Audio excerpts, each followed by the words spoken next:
facing extreme fire conditions. We're probably tracking 10 fires overall, 4 being those major wildfires. More acres burned yesterday than in 12 of the last entire fire seasons in the state of Washington.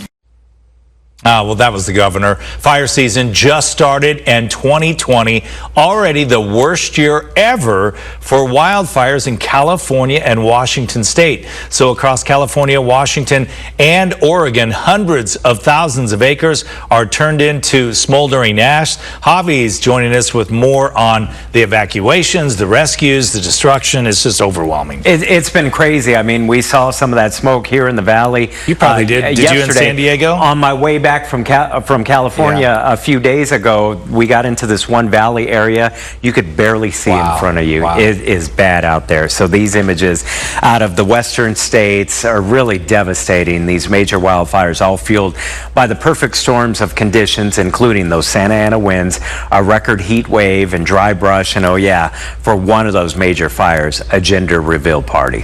More than 2.2 million acres have burned so far this year in California alone. Right now, 25 major wildfires are burning across the state.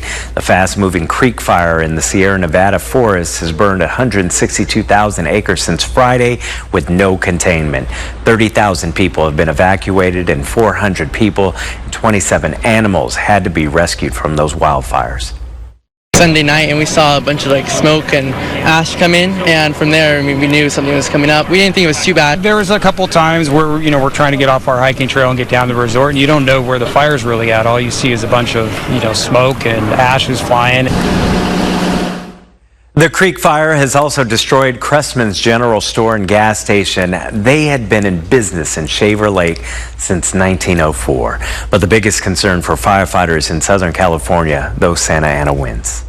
The Santa Ana winds could be from 20 miles per hour, 30, 40, 50 miles per hour. And those conditions are very dangerous.